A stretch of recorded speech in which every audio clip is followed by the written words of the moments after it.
ಒಂದು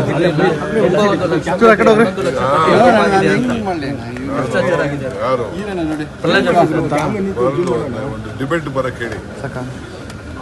ಆ ಮನ್ರೇಗಾಗೂ ಈಗ ಮನ್ರೇಗಾಗೂ ಏನಿದೆ ಅನ್ನೋದನ್ನ ಬೇಕಾದ್ರೆ ನಾನು ಅವ್ರನ್ನ ಆಹ್ವಾನಿಸ್ತೇನೆ. ಎಲ್ಲರೂ ಒಂದು ಡಿಬೇಟ್ ಫಿಕ್ಸ್ ಮಾಡಕ್ಕೆ ಹೇಳಿ. ಒಳ್ಳೇದು, ಜನಕ್ಕೂ ಜಾಗೃತಿ ಮೂಡಿಸ್ಬೇಕು. ಅವರು ಯಾರಾದ್ರು ಪಾರ್ಟಿ ಪ್ರೆಸಿಡೆಂಟು, ಅಪೋಸಿಷನ್ ಲೀಡರು, ಇಲ್ಲ ಸೆಂಟ್ರಲ್ ಮಿನಿಸ್ಟರ್ಸ್, ಈ 3 ಜನದಲ್ಲಿ ಒಬ್ಬರು ಯಾವುದಾದ್ರು ಟಿ ವಿಗೆ ಡಿಬೇಟ್ ಮಾಡೋಕ್ಕೆ ಹೇಳಕ್ಕೆ ಹೇಳಿ. ಅಲ್ಲೇನು ಇದೆ, ನಮ್ಮಲ್ಲಿ ಏನಿದೆ ಅನ್ನೋದನ್ನ ನಾವು ಚರ್ಚೆ ಮಾಡಲಿಕ್ಕೆ ನಾನು ಸಿದ್ಧ ಇದ್ದೀನಿ.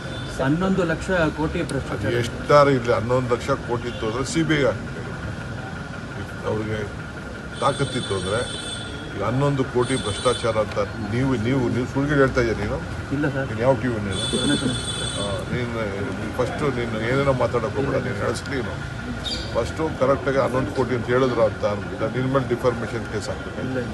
11 ಕೋಟಿ ಅಂತ ಯಾರು ಹೇಳಿರ್ಬೇಕಾದ್ರೆ ಜಾಗೃತರಾಗಿ ಹೇಳ್ಬೇಕು. ಹೇಳಿದಾರೆ 11 ಕೋಟಿ ಅಂತ ಸುಳ್ಳಿಲ್ಲ ಹೇಳಕ್ಕೆ ಹೋಗ್ಬೇಕು. ನಾನು with I need A document. ಯಾರು ರೆಸ್ಪಾನ್ಸಿಬಲ್ ಮನಸ್ಸು 11 ಕೋಟಿ ಅಂತ ಹೇಳೋಕ್ಕಾಗಲ್ಲ. 11 ಕೋಟಿ ಅಂತ ಸಾಧಾರಣ ಅಂತ ನೀವು ತಿಳ್ಕೊಳಕ್ಕೆ ಪೊಲೀಸರ ಜೊತೆ ನೀವು ಸಭೆ ನಡೆಸಿದ್ದು ಕುಮಾರಸ್ವಾಮಿ ಮತ್ತೆ ಪ್ರಶ್ನೆ ಮಾಡಿದ್ದಾರೆ. DCMಗೇನು ಎಕ್ಸ್ಟ್ರಾ ಕೊಂಬು ಇಲ್ಲ ಅನ್ನೋದ್ರ ಬಗ್ಗೆ.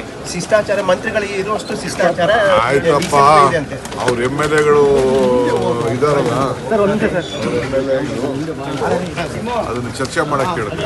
ಮನ್ರೇಗಾ 2 ಡೇಸ್ ಸೆಷನ್ ಮಾಡ್ತೀವಿ ಅಂತ ಹೇಳಿದ್ರೆ ಯಾವಾಗ ಮಾಡ್ತೀರಿ? ಈಗಾಗಲೇ ನಾನು ಹೇಳಿದ್ದೇವೆ. ಮನ್ರೇಗಾ 2 ವಿಚಾರದಲ್ಲಿ 2 ದಿನ ಸ್ಪೆಷಲ್ ಸೆಷನ್ ಮಾಡಿ ವ್ಯಾಪಕವಾಗಿ ಚರ್ಚೆ ಮಾಡ್ತೀವಿ. BJPಯವರು ಕೂಡ ಪಾಪ ಅಭಿಯಾನ ಮಾಡೋಕ್ಕೆ ಪ್ರಚಾರ ಮಾಡಕ್ಕೆ ಹೊರಟವ್ರೆ. ಅವ್ರದ್ದು ಏನೇನು ಕಾರ್ಯಕ್ರಮ ಅನ್ನೋದು ಅವರು ಹೇಳಿ. ಈ ಕಾರ್ಯಕ್ರಮದಿಂದ ಜನರಿಗೆ ಏನಾಗ್ತದೆ ಅಂತ ನಾವು ತಿಳಿಸ್ತೀವಿ. ನೋ ಉತ್ಪ್ರೇಕ್ಷೆ, ನೋ ಊಹಾಪೋಹ. ತಾಜಾ ಸುದ್ದಿ ನಿಖರ ಮಾಹಿತಿಗೆ ಬ್ರೌಸ್ ಮಾಡಿ ವಿಜಯವಾಣಿ.net. QR ಕೋಡ್ ಸ್ಕ್ಯಾನ್ ಮಾಡಿ ಆಪ್ ಡೌನ್ಲೋಡ್ ಮಾಡಿಕೊಳ್ಳಿ.